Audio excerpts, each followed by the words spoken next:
सोमनाथ, भारत 1025 ईस्वी। एक भारतीय योद्धा घुर्रा रहा था।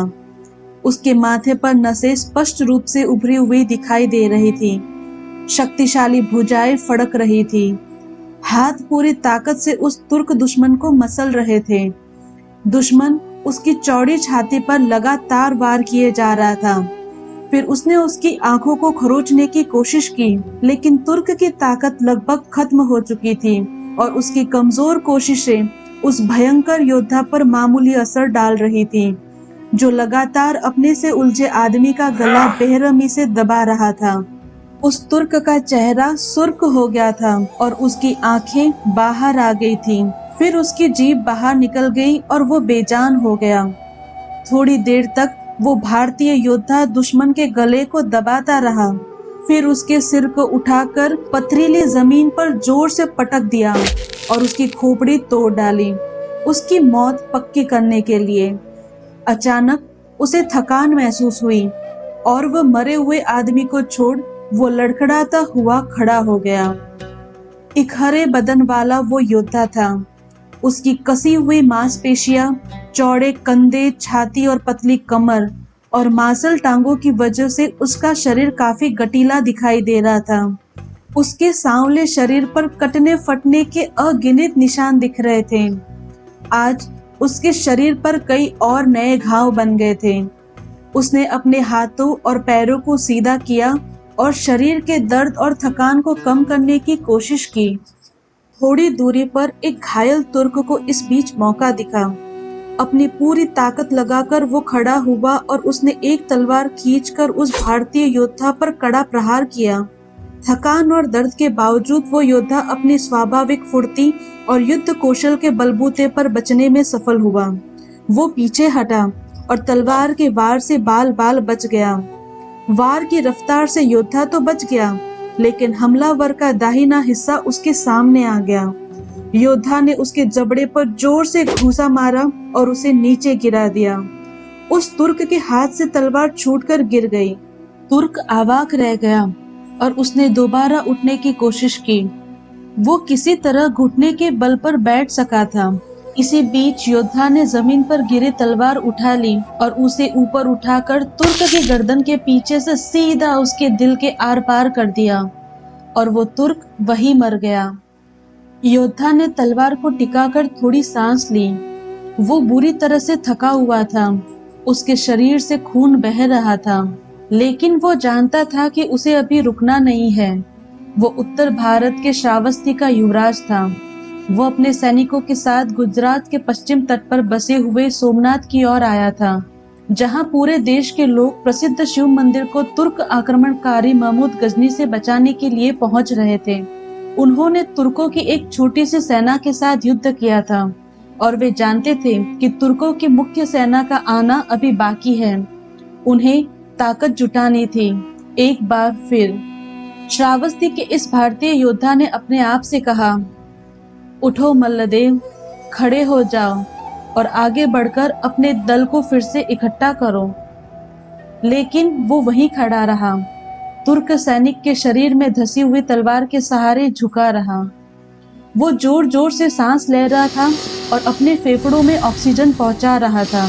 अपने थके हुए शरीर को और थोड़ा वक्त दे रहा था। मेरे राजकुमार, मल्लदेव आवाज की ओर मुड़ा। उसे अपने चारों तरफ अपने वफादार साथी दिखे। सभी जमीन पर औंधे मुंह पड़े हुए थे।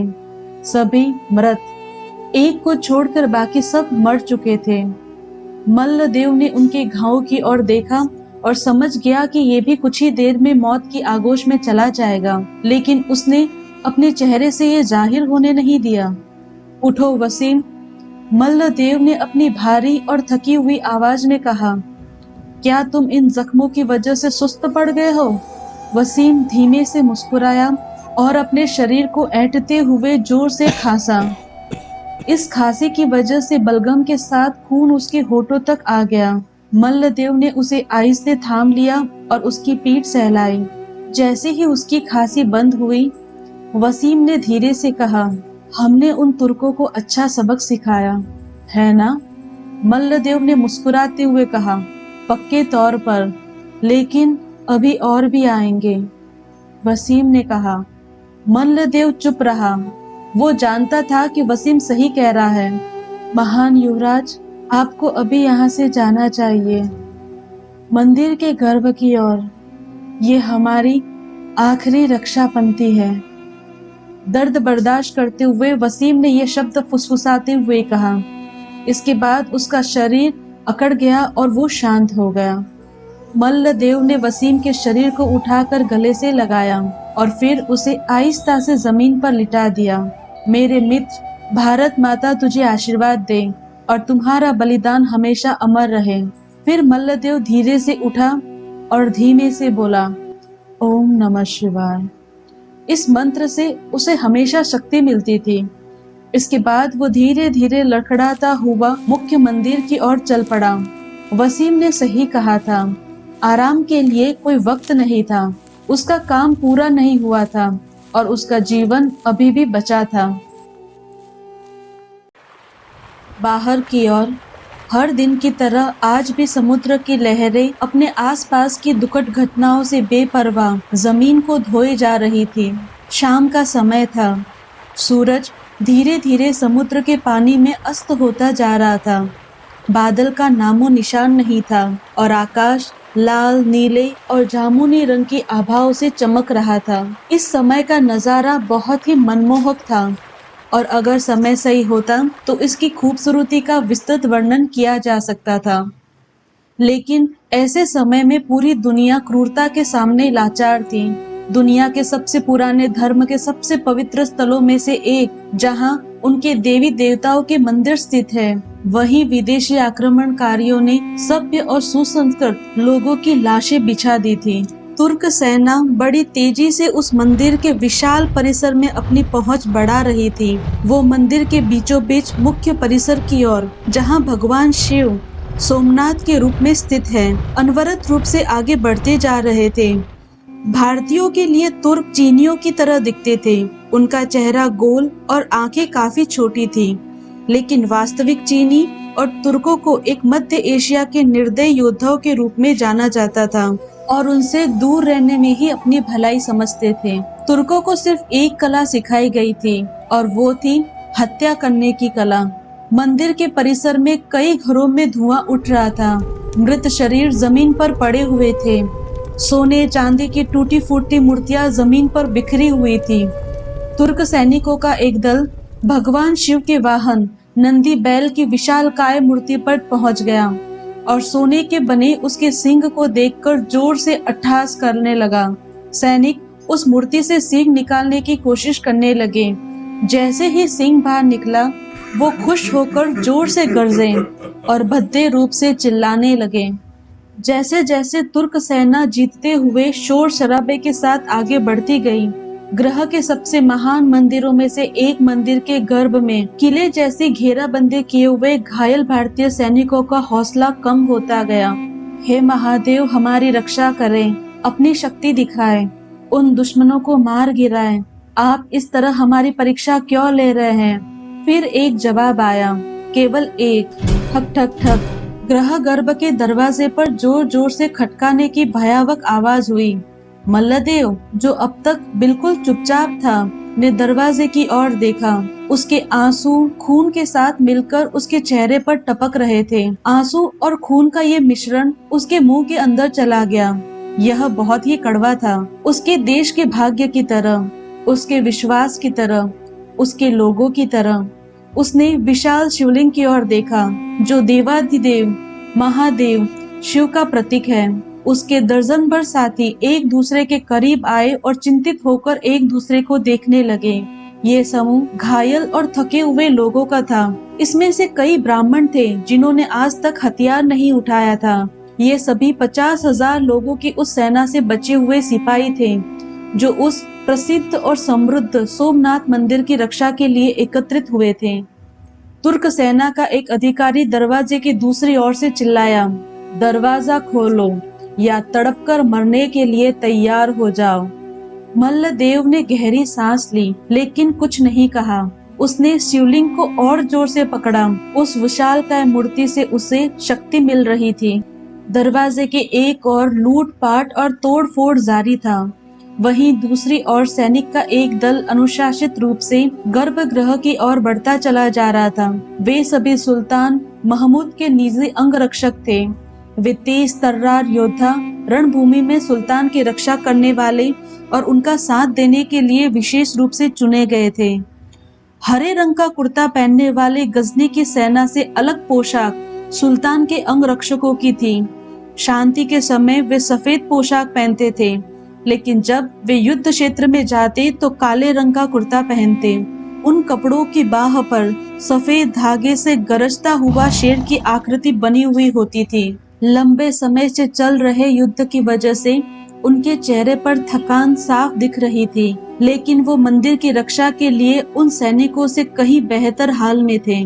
तुर्क अधिकारी आगे की ओर से इशारा मिलते ही 10 लोगों के दल ने गर्भगृह के विशाल दरवाजे पर जोर से धक्का दिया। एक धमाके की आवाज आई, लेकिन उससे कोई ज्यादा फायदा नहीं हुआ। दरवाजा अब भी सुरक्षित था। तुर्क सैनिक पीछे हटे और फिर से निशाना साधा। इस बार एक भारी लकड़ी का सहारा लिया गया था और ज्यादा ताकत के साथ धक्का मारा गया। दरवाजे में हल्की सी चरमराहट की आवाज आई। ठोकर देने वाली मोटी लकड़ी को दोबारा तैयार किया गया और दरवाजे के बीचों बीच चोट करने के लिए फिर से निशाना साधा गया। तुर्क अधिकारी ने आदेश दिया और दरवाजे पर एक बार फिर से जोरदार चोट की गई। दरवाजे के मजबूत कब्जों में से एक आखिरकार टूट गया। दरवाजे में पड़ी पतली सी दरार में उन लोगों ने भारतीयों की झलक मिल गई थी, जो अभी भी अपने ईश्वर को और अपनी भूमि की प्रतिष्ठा की रक्षा करने की आस लगाए हुए थे। मल्लदेव ने अपना मस्तक मूर्ति के निचले भाग से स्पर्श किया और आंखें बंद कर ली, ईश्वर को अपना आखिरी प्रणाम करते हुए। उसे पता था कि अब उसे दोबारा मौका नहीं मिल पाएगा। वो फुसफुसाया, महादेव, आज हम मर सकते हैं, लेकिन हम वापस आएंगे। हम लाखों की संख्या में वापस आएंगे। मल्लदेव, भारत भूमि के रक्षक, अपने साथियों की ओर मुड़ा और ऊंची आवाज में कहा, हम वापस आएंगे। हम दोबारा एकत्र होंगे। हम अपने ईश्वर की प्रतिष्ठा को पुनः स्थापित करेंगे। मैं सर्वाधिक पावन भगवान शिव की शपथ लेता हूँ। इन शब्दों से आसपास के सभी लोगों में एक अद्भुत शक्ति का संचार हुआ और वे सब उठ खड़े हुए और संकल्प लेने की मुद्रा में सीधे तन गए। मल्लदेव ने अपना हाथ ऊपर उठाया और तलवार से दरवाजे की ओर इशारा करते हुए कहा, आखिरी दम तक। उसके साथी भारतीयों ने भी आवाज लगाई, आखिरी दम तक। और तभी उनमें से एक ने अद्भुत शक्ति का संचार करने वाले शब्दों का उद्घोष किया, ऐसे शब्द जो सदियों से ही ऊर्जा का संचार करते आए थे, ऐसे शब्द जो भारतीयों को उनके ईश्वर की होने की याद दिलाता है, ऐसे शब्द जो बताते हैं कि उनमें से हर कोई महादेव है। हर हर महादेव, हम ईश्वर हैं। ठक ठक ठक। बाहर की ओर से दरवाजा तोड़ने का उपक्रम अभी भी जारी था। बाहर चल रही तोड़फोड़ और लूटपाट के साथ तुर्कों की पागलों की तरह चिल्लाने की आवाज बढ़ती जा रही थी। हर हर महादेव, हम ईश्वर की तरह मरेंगे। इन सब के बीच एक जोरदार आवाज के साथ गृह गर्भ का विशाल दरवाजा खुल गया। हर हर महादेव, हम ईश्वर की तरह दोबारा आएंगे। तुर्क दुनिया के सबसे पवित्र मंदिरों में से एक के गर्भ में प्रवेश कर गए और जानवरों की तरह चित्कार मचाने लगे।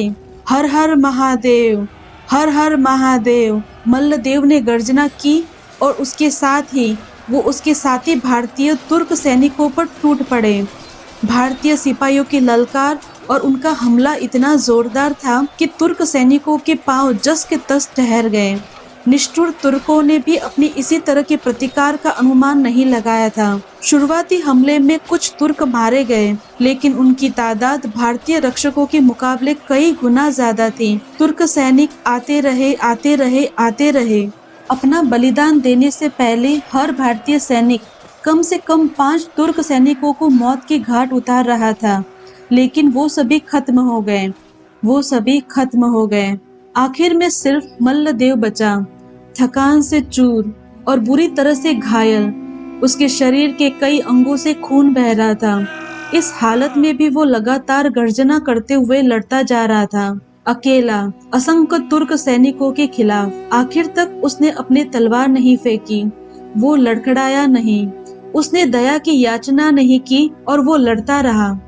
मल्लदेव ने पूरी ताकत के साथ एक दुश्मन के पेट में तलवार घुसा दी। जैसे ही दुश्मन जमीन पर गिरा, मल्लदेव के खून से सने हुए हाथ से तलवार भी छूटकर गिर गई। उसने फुर्ती के साथ अपनी कमर पर बंधे चाकू को खींचा और एक तुर्क के गले पर तेज वार किया। कुछ दुश्मनों ने उसके ऊपर पूरी ताकत के साथ दीवार की ओर धकेला, जिससे उसके हाथ से चाकू छूटकर गिर गया। अब उसे 10 लोग घेर कर खड़े थे और एक साथ उसके ऊपर तलवार से प्रहार कर रहे थे। तुर्क सैनिक लगातार बिना रुके क्रूरता के साथ उसके ऊपर तेज प्रहार किए जा रहे थे। इसके बावजूद मल्लदेव निहत्था होकर भी लगातार लड़ता जा रहा था। उसने अपने नाखून से एक दुश्मन की आंख में घुसा दिया तो दूसरे के गले में चुबा दिया। आवेश में आकर वो लगातार चिल्ला रहा था। इस बीच एक जोरदार आवाज आई, पीछे हटो। तुर्क सैनिक तुरंत पीछे हट गए और आदर सहित उन्होंने अपना सिर झुका लिया। युद्ध के जख्मों के निशान से भरे बदसूरत चेहरे वाला एक विशालकाय आदमी सामने आया। मल्लदेव दीवार से लगकर खड़ा था। उसकी सांसें तेज चल रही थी और शरीर खून से लथपथ था। भयानक दर्द में डूबे होने के बावजूद उसने अपने सामने खड़े उस विशालकाय आदमी को ललकार भरे भाव से घूर कर देखा। सामने सुल्तान खड़ा था, यमीन उद दौला अबुल कासिम मोहम्मद इब्न से बुख्तगिन, जिसे ज्यादातर लोग गजनी के महमूद के नाम से जानते थे। महमूद ने अपना दाया हाथ आगे किया। उसके हाथों में खून से सनी तलवार थी। मल्लदेव लगातार महमूद की आंखों में घूर कर देख रहा था। पूरी ललकार के साथ उसने धीरे से वो शब्द बुदबुदाए जिसके साथ वो अपना प्राण त्यागना चाहता था। ओम नमः शिवाय। जहन्नुम में जाओ। महमूद कर्कश और डरावनी आवाज में घुर्राया और उसने अपनी तलवार ललकारी। एक जोरदार वार से मल्लदेव का सिर धड़ से अलग हो गया। इस काफिर के गंदे शरीर में काफी खून था। महमूद ने अपने चेहरे पर पड़े मल्लदेव के खून के छींटों को साफ करते हुए कहा, सुल्तान जिंदाबाद। तुर्क सैनिकों ने नारे लगाए। मल्लदेव के हत्यारे ने उसके नारे के जवाब में अपना सिर हिलाकर सहमति जताई। फिर ग्रह गर्भ के मध्य में स्थित शिवलिंग की ओर बढ़ा। अविश्वासी आंखों का मालिक गजनी का महमूद भी शिवलिंग की आभा को निहारता रहा। उसकी नजरें काफी देर तक उस पर टिकी रही। गर्भगृह में चुप्पी छाई थी और बस आग की चटकती लहरों की आवाज सुनाई दे रही थी जब मंदिर परिसर के अन्य भागों को आग के हवाले किया जा रहा था। इस बीच अंग रक्षकों से घिरा हुआ 15 साल का एक लड़का अंदर आया। मंदिर के फर्श पर फैले और जमते हुए खून की फिसलन के बीच वो संभल कर चल रहा था। यह लड़का सालार मकसूद महमूद का भतीजा था। गठीले शरीर वाले मकसूद का कद ज्यादा ऊंचा नहीं था, लेकिन उसके कंधे चौड़े थे और उसकी मांसल बाहों से ऐसा लगता था कि वह घंटों तलवारबाजी का अभ्यास करता है। उसका रंग साफ था और उसकी गाल की हड्डियां उभरी हुई थी। उसका गोल चेहरा आकर्षक नहीं था, लेकिन उसकी असामान्य बड़ी आंखें अपनी ओर खींचती थी, जबकि तुर्कों की आंखें बड़ी नहीं होती हैं। उसकी आंखों में हल्के हरे रंग के साथ गहरे भूरे रंग की आभा दिखाई देती थी। उस लड़के से मिलकर और उससे नजरें मिलाकर अजीब तरह से सम्मोहित हो जाते थे, लेकिन जब वो क्रोध में होता था तो उससे नजरें मिलाने में उम्र दराज लोग भी झिझकते थे। हुजूर, यह हमारे लिए बहुत खास मौका है। अपने चाचा के आगे सर झुकाते हुए मकसूद ने कहा, मैं दिल से आपको मुबारकबाद देता हूँ। महमूद के चेहरे पर बहुत बड़ी मुस्कान आई। आमतौर पर वह सबके सामने अपने जज्बात जाहिर नहीं करता था, लेकिन अपने भतीजे के बालों पर हाथ फेरते हुए उसकी आंखों में सच्चा लगाव था। मकसूद मेरे बच्चे। फिर उसने शिवलिंग की ओर इशारा किया। शिवलिंग का रंग बिल्कुल काला था और उसमें जड़े हुए कीमती पत्थरों के कारण वो अद्भुत चमक रहा था। सबसे बड़ा आश्चर्य यह था कि शिवलिंग हवा में झूल रहा था। इसे देखकर तुम्हें क्या लगता है? यह क्या बुरी बला है? मकसूद बुदबुदाया, अल्लाह इससे हमें बचाए। महमूद जोर से हंस पड़ा। ये कोई जादू टोना नहीं है, बिल्कुल बुत परस्तों की कोई चालबाजी है। क्या किसी को इसका राज पता है? शायद इससे कोई अदृश्य सहारा है हुजूर, एक सैनिक ने कहा। महमूद ने शिवलिंग के नीचे तलवार चलाई। वहां कुछ भी नहीं था। गजनी का प्रधानमंत्री ख्वाजा हसन, जो आमदनी और खाता बही का प्रभारी था, आगे बढ़ा और बोला, हुजूर हमें ऊपर लटका हुआ यह छत्र हटा देना चाहिए। हसन एक पढ़ा लिखा ईरानी था और उसने इस क्षेत्र के विषय में काफी अध्ययन किया था। उसे इस बात की जानकारी थी कि शिवलिंग के ऊपर लटकाया गया यह छत्र चुंबकीय पत्थर से बना था और शिवलिंग के लिए एक प्राकृतिक चुंबक का काम करता था। शिवलिंग में भी चुंबक और धातु का मिश्रण था। महमूद ने इजाजत दी। जैसे ही छत्र का पहला पत्थर हटाया गया, मूर्ति एक और मुड़ गई। दूसरा पत्थर हटाते ही मूर्ति नीचे की ओर झुक गई। एक एक करके छत्र के सारे पत्थर हटा दिए गए और आखिर में मूर्ति जमीन पर आ गई। मेरे बच्चे, देखा तुमने? महमूद ने मकसूद से कहा। यहाँ कोई जादू नहीं है, केवल शातिर चाल है। उसने फिर से लिंग की तरफ देखा। तो इसी को बचाने के लिए इन मूर्खों ने अपनी जान दे दी है। महमूद ने मजाक उड़ाते हुए कहा, ये लोग आज का दिन आसानी से नहीं भूल पाएंगे, लेकिन हमें इसे और यादगार बनाना होगा। और वो अपने एक और आदमी की ओर मुड़ा। मुझे एक हथौड़ा ला कर दो।